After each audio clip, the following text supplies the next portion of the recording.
மாண்புமிகு உறுப்பினர் doctor V Muthuraja அவர்கள். மாண்புமிகு பேரவைத் தலைவர்களே, நீட் தேர்வு எழுதாமல் என்னை இந்த சமூகத்தில் ஒரு மருத்துவராக்கி அழகு பார்த்த முன்னாள் முதலமைச்சர் முத்தமிழறிஞர் டாக்டர் கலைஞருக்கும் திசை நோக்கி வணங்குகிறேன். 15 ஆண்டு காலம் ஒரு ராயவரம் கடியாப்பட்டி என்ற குக்கிராமத்தில் அரசு மருத்துவராக, வட்டார மருத்துவ அலுவலராக பணியாற்றி விருப்ப ஓய்வு கொடுத்து மீண்டும் எனக்கு 2 முறை வாய்ப்பு கொடுத்து எனது 2வது முறையாக சட்டமன்ற உறுப்பினராக்கிய முன்னாள் முதலமைச்சர் மாண்புமிகு கழகத் தலைவர் தளபதி அவர்களை வணங்குகிறேன். எனக்கு இந்த சமயத்தில் இந்த தனி தீர்மானத்தில் வாய்ப்பளித்து பேசுவதற்கு உறுதுணையாக இருந்த மாண்புமிகு எதிர்க்கட்சி தலைவர் அவர்களையும் எங்களது வழிகாட்டியவர்களை வணங்கி எனது உரையை துவங்குகின்றேன். எனவே இந்த சட்டமன்றத்திற்கு 2வது முறையாக அனுப்பிய புதுக்கோட்டை சட்டமன்ற வாக்காளர் பெருமக்களுக்கும் கழக நிர்வாகிகளுக்கும் இவ்வவையில் விட்டிருக்கும் சட்டமன்ற உறுப்பினர் அனைவருக்கும் எனது வணக்கத்தை தெரிவித்துக் கொள்கின்றேன். மாண்புமிகு பேரவைத் தலைவர்களே, நீட் தேர்வினை, நீட் விலக்கினை வலியுறுத்தி இந்த அரசு கொண்டு வருகின்ற தீர்மானத்தை எங்களுடைய கழகத் தலைவர் அவர்கள் மற்றும் சட்டமன்ற எதிர்க்கட்சி தலைவர் அண்ணன் உதயநிதி ஸ்டாலின் ஆகியோரின் வழிகாட்டுதலின்படி நாங்கள் இதனை ஆதரிக்கின்றோம். இந்த சமயத்தில் நீட் விலக்கிற்காக முத்தமிழறிஞர் கலைஞர் அவர்களும் திராவிட முன்னேற்ற கழகமும் திராவிட மாடல நாயகர் எங்கள் தலைவர் அவர்களும் எங்களுடைய இளந்தலைவர் அவர்களும் எடுத்த பல்வேறு முயற்சிகளை இந்த அவையில் நான் சுருக்கமாக பதிவு செய்ய விரும்புகின்றேன். திராவிட முன்னேற்ற கழகத்தை பொறுத்தவரை உயர்கல்விக்கு நீட் உட்பட எந்த நுழைவுத் தேர்வுமே இருக்கக்கூடாது என்பதுதான் எங்களுடைய நிலைப்பாடு. 2006 நீட் தேர்வு வேணும் அப்படிங்கிற ஒரு நிலை வந்தப்ப அதை கடுமையாக எதிர்த்தவர் முத்தமிழறிஞர் கலைஞர் அவர்கள். இன்னும் பெருமையோடு சொல்லணும்னா, நீட் தேர்வே இந்தியாவில் முதலை எதிர்த்தது முத்தமிழறிஞர் கலைஞர் அவர்கள். நீட் தேர்வு வந்தா ஏழை எளிய ஒடுக்கப்பட்ட பிற்படுத்தப்பட்ட மாணவர்களுக்கு மருத்துவ கனவு சிதைஞ்சு போய்விடும், அதனால நீட் கூடவே கூடாதுன்னு கலைஞர் அவர்கள் உறுதியாக இருந்தாங்க. அதனால தான் 2006 முதல் 2011 வரையிலான ஆட்சி காலத்தில் நீட் வரவே இல்லை. இன்னும் சொல்ல போனா, முன்னாள் முதலமைச்சர் அம்மையார் ஜெயலலிதா உயிரோடு இருந்தப்போ வரைக்கும் நீட் தேர்வு தமிழ்நாட்டுக்குள்ள வரவே முடியல. 2017 தான் இந்த நீட் தேர்வு தமிழ்நாட்டுக்குள்ள வந்தது. அப்போவே அந்த தேர்வை கடுமையாக எதிர்த்தவர் எங்களுடைய கழகத்தவர் அவர்கள். நீட் தேர்வு வந்த காரணத்தினால 12ஆம் வகுப்பு தேர்வில் 1200க்கு 1176 மார்க் எடுத்தும் அரியலூரை சேர்ந்த தங்கை அனிதாவால் நீட் தேர்வில் வெற்றி பெற முடியாமல் போச்சு. அதனால அவரால் MBBS படிக்க முடியாமல் போச்சு. அரியலூர் மாவட்டத்தில் குழுமூர் அப்படிங்கிற ஒரு சின்ன கிராமத்தில் பிறந்த அனிதா உச்சநீதிமன்றம் வரை போய் நீட்டுக்காண்டி போராடினாங்க. ஆனால் வெற்றி பெற முடியல. அந்த சோகத்தில் அனிதா தன்னுடைய உயிரையே மாற்றிக்கிட்டாங்க. தங்கை அனிதாவோட தற்கொலை தான் இந்தியாவிலேயே நீட்டுக்கான முதல் பலி. அதைத் தொடர்ந்து தமிழ்நாட்டில் இன்னைக்கு 26க்கும் அதிகமான மாணவ மாணவிகள் நீட்டால் மரணம் அடைஞ்சிருக்காங்க. அதனால தான் நீட்டை ஒழிச்சே ஆகணும் அப்படிங்கிற திமுகவோட மிக உறுதியாக இருக்காங்க. இன்னைக்கு இந்தியா முழுக்க நீட் தேர்வில் குளறுபடி நடக்குதுன்னு போராடிக்கிட்டு இருக்காங்க. ஆனால் 10 வருஷத்துக்கு முன்கூட்டியே நீட் தேர்வே ஒரு குளறுபடி, நீட் தேர்வுங்கிறதே ஒரு ஸ்கேம் அப்படின்னு எங்கள் தலைவர் சொன்னாங்க. அதோடு நாங்கள் நிற்கல. திமுக ஒரு புறமும் எங்களோட அரசு மறுபுறமும் நீட்டுக்கு எதிராக மக்கள் மன்றம், சட்டமன்றம், நீதிமன்றத்தில் பல்வேறு போராட்டங்கள் நடத்தினோம். 2021 எங்களுடைய தலைவர் தலைமையிலான ஆட்சி அமைஞ்சதுமே 5/6/2021 அன்னைக்கு நீட் பாதிப்புகள் குறித்து ஆராய ஓய்வு பெற்ற நீதியரசர் AK ராஜன் தலைமையில் ஒரு கமிட்டி அமைக்கப்பட்டது. அந்த குழு நீட் தொடர்பாக தமிழ்நாடு முழுவதும் அனைத்து தரப்பு மக்கள், பெற்றோர்கள், மாணவரோட கருத்துக்களை பெற்றது. அதன் அடிப்படையில் 14/7/2021 அன்னைக்கு அன்றைய கழக அரசுக்கு ஒரு அறிக்கையை சமர்ப்பித்தாங்க. அந்த அறிக்கையை வச்சு அன்றைய முதலமைச்சரான எங்களுடைய தலைவர் அவர்கள் தமிழ்நாட்டில் 12ஆம் வகுப்பு மதிப்பெண்ணை வச்சே மருத்துவம், பல் மருத்துவம், இந்திய மருத்துவம், ஹோமியோபதி உள்ளிட்ட படிப்புகளில் சேரலாம் அப்படிங்கிறத உறுதி சென்ற வகையில் the Tamil Nadu admission to undergraduate medical degree courses bill 2021 இதே பேரவையில் 13/9/2021 அன்னைக்கு கொண்டு வந்தாங்க. இதற்கு இடையில நீட் ஒரு தேசிய ஆபத்தா வரும் அப்படிங்கிறத உணர்ந்து 1/10/2021 அன்னைக்கு எங்களுடைய தலைவர் அவர்கள் முதலமைச்சர் இருந்தபோது 12 மாநில முதலமைச்சர்களுக்கு நீட் விலக்கை வலியுறுத்தி கடிதம் எழுதினாங்க. அந்த கடிதத்தில் கல்வி அப்படிங்கிறது நம்ம மாநிலத்தோட உரிமை, ஆகவே நாம் அதை பாதுகாக்கணும். அந்த அடிப்படையில் தமிழ்நாடு அரசு ஒரு சட்டத்தை கொண்டு வர முயற்சி எடுத்திருக்கு. இதுக்கு அந்தந்த மாநிலங்கள் ஆதரவு தரணும் அப்படின்னு சொல்லியிருந்தாங்க. இப்போ அந்த மசோதாக்கு வர்றேன். அந்த மசோதாவை அப்போதைய ஆளுநர் திரு ரவி அவர்கள் 2/2/2022 அன்னைக்கு அரசுக்கே திருப்பி அனுப்பித்தார். ஆனா எங்களது தலைவர் அடுத்த 6 நாட்கள்ல, அதாவது 8/2/2022 அன்னைக்கு உடனடியாக சட்டமன்ற சிறப்பு கூட்டத்தை கூட்டி மீண்டும் நீட் விலக்கு மசோதாவை நிறைவேற்றி ஆளுநருக்கு அனுப்பி வச்சார். இந்த மசோதாவை இந்த முறையும் கிடப்பில் போட முடியாது. 2வது தடவை அனுப்பிச்ச மசோதா கிடப்பில் போட முடியாது. ஆகவே 15/3/2022 அன்னைக்கு ஆளுநரை நேரடியாக சந்திச்சு அந்த மசோதாவை உடனடியாக மாண்புமிகு குடியரசுத் தலைவர் அவர்களுக்கு அனுப்புங்க அப்படின்னு எங்க தலைவர் அவர்கள் வலியுறுத்தினாங்க. அதை தொடர்ந்து ஆளுநர் அவர்கள் அந்த மசோதாவை 4/5/2022 அன்னைக்கு மசோதாவை உள்துறை அமைச்சகத்துக்கு அனுப்பிச்சு வச்சாங்க. இதையடுத்து 4/9/2023 அன்னைக்கு உள்துறை அமைச்சகம் அந்த மசோதா தொடர்பா சில விளக்கங்களை கேட்டாங்க. அதற்கான பதிலையும் அன்றைக்கு இருந்த எங்களோட அரசு சார்பில் தெரிவித்தோம். ஆனா 27/2/2025 அன்னைக்கு குடியரசுத் தலைவர் அவர்கள் அந்த மசோதாவுக்கு ஒப்புதல் தரல. அதாவது பிரசிடென்ட் வித்ஹெல்ட் த அசெட் என்று தமிழ்நாட்டுக்கு பதில் வந்தது. ஆனா அமைச்சர் சொல்லும் போது பாத்தீங்கன்னா அதை கிடப்புல போட்டிருக்காங்க. அந்த நாங்கள் அனுப்பிச்ச மசோதாவை கிடப்புல போட்டிருக்கதா அமைச்சர் அவங்க சொன்னாங்க. உடனே அன்றைய முதலமைச்சரான எங்களுடைய தலைவர் அவர்கள் 9/4/2025 அன்று அரசு சார்பில் ஒரு அனைத்து கட்சி கூட்டத்தை கூட்டினார்கள்.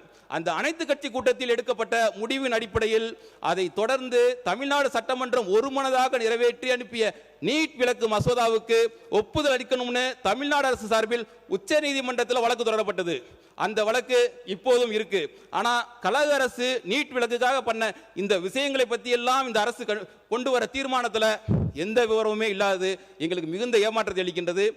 கழக அரசு தொடர்ந்த அந்த வழக்கை இந்த அரசு எப்படி நடத்திக்கிட்டு இருக்கா, அதுக்கு சரியான வழக்கறிஞர்கள் நியமிக்கப்பட்டுள்ளார்களா, இதையெல்லாம் விளக்க வேண்டிய பொறுப்பு இந்த அரசுக்கு இருக்கு. நீட் ஒழிப்புக்காக கழக அரசு மட்டுமல்ல, திமுகவும் பல்வேறு பணிகளை செஞ்சிருக்கு. திமுகவோட இளைஞரணி, மாணவரணி, மருத்துவ அணி சேர்ந்த ஆகஸ்ட் 2023 ஒரு மாபெரும் உண்ணாவிரத போராட்டத்தை தமிழ்நாடு எங்கும் நடத்தினோம். அன்னைக்கு எங்களுடைய இளந்தலைவர் இன்றைய எதிர்க்கட்சி தலைவராக இருக்கவங்க அமைச்சராக இருந்தாங்க. அமைச்சராக இருந்தால் போராட்டத்தில் கலந்து கொள்ள கூடாது என்ற விதி உண்டு. ஆனாலும் என் அமைச்சர் பதவியை விட நம் மாணவர்களின் கல்விதான் முக்கியம்னு அன்னைக்கு உண்ணாவிரத அறப்போரை நடத்தி காட்டியவர் தான் எங்கள் இளந்தலைவர் அவர்கள். அது மட்டுமல்ல, நீட் விலக்கு கேட்டு பைக் பேரணி, நீட் விலக்கு கோரி கையெழுத்து இயக்கம், நீட் ஒழிப்பு கருத்தரங்கம் எல்லாம் எங்க எதிர்க்கட்சி தலைவர்களின் முன்னெடுப்புல கலைஞர் இணைய சார்பில் நடத்தப்பட்டது. இப்படி நீட்டுக்காக தொடர்ச்சியா நாங்க போராடிக்கிட்டு இருக்கோம். ஆனா ஆட்சிக்கு வர்றதுக்கு முன்னாடியே பேசின நம்முடைய மாண்புமிகு சிஎம் சார் அவர்கள் நீட் மட்டும்தான் உலகமா, வேற படிப்பே இல்லையான்னு கேட்டார். அதையே நம்முடைய மருத்துவத்துறை அமைச்சர் அவர்களும் சமீபத்தில் ரிப்பீட் பண்ணார். அது கூட பரவாயில்லை, மின்சார பேசி முடிக்கட்டும்.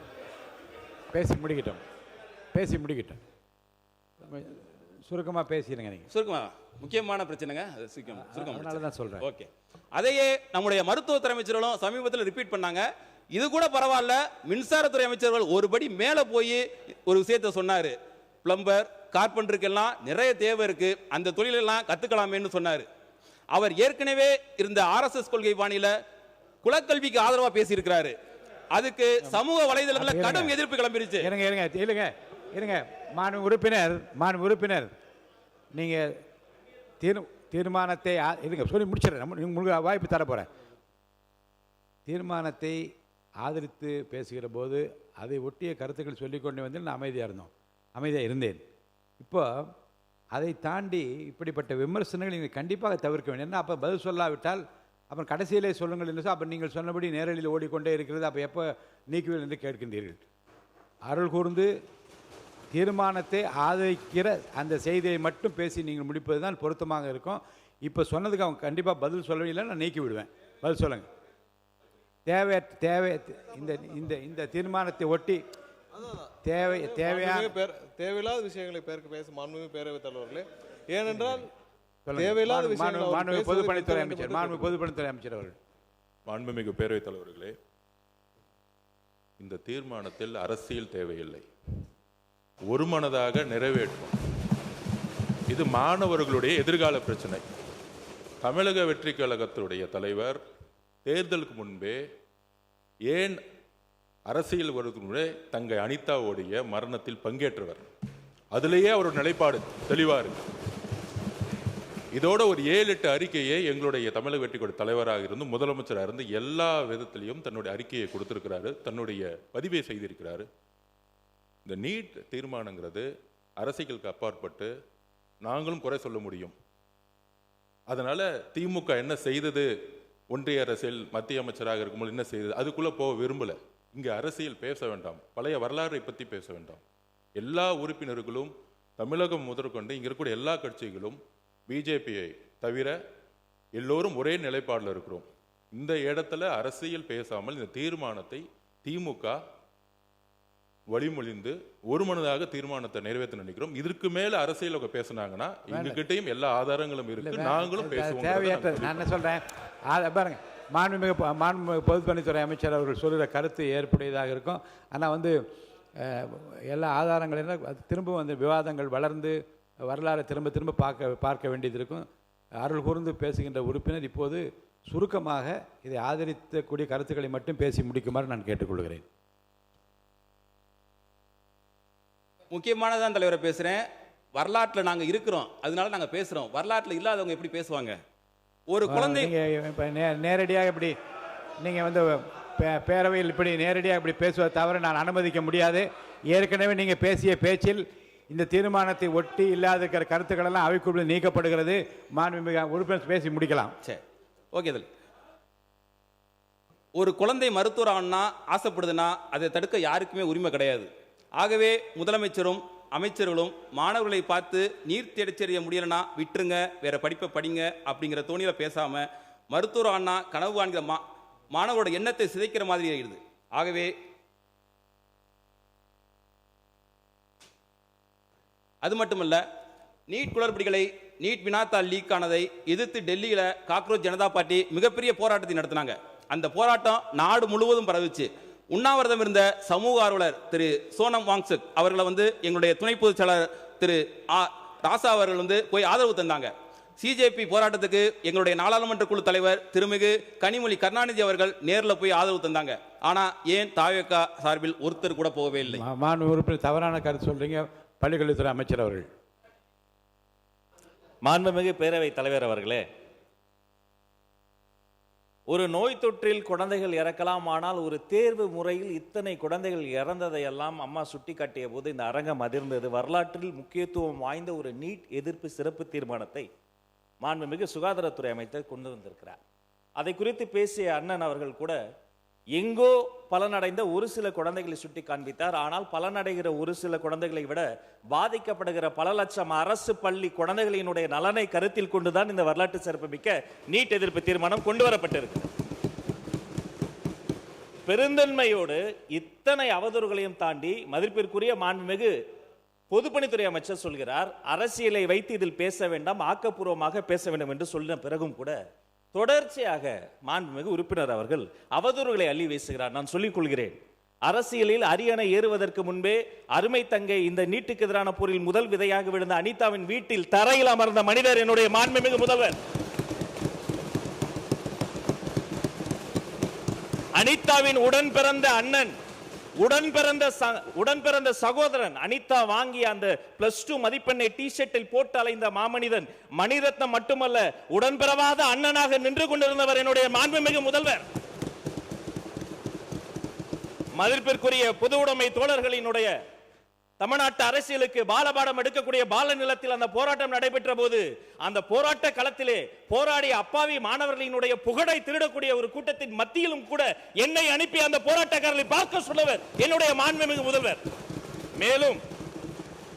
மேலும் அருமை உறுப்பினர் தமீமுன் அன்சாரி அவர்கள் குறிப்பிட்டதை போல அந்த பட்டினி போராட்டத்தை எடுத்த என்னுடைய தோழர்கள் புளியந்தோப்பு மோகன் உள்ளிட்ட அத்தனை பேரையுமே நான் மதிப்பிற்குரிய சுகாதாரத்துறை அமைச்சர் எனது அருமை தம்பி கொரடா, வாரிய தலைவர் அருமை தம்பி லயலாமணி பல முறை நேரில் சென்று பார்த்து போராடக்கூடியவர்களை சுற்றி இருக்கக்கூடியவர்களுக்கும் தேவைப்படக்கூடிய தண்ணீர் உள்ளிட்ட அனைத்து உதவிகளையும் செய்கிறோம் என்று சொன்னால் சென்றவர்கள் நாங்கள், எங்களை செல்ல சொன்ன மாமனிதர் மாண்புமிகு தமிழ்நாடு முதலமைச்சர்.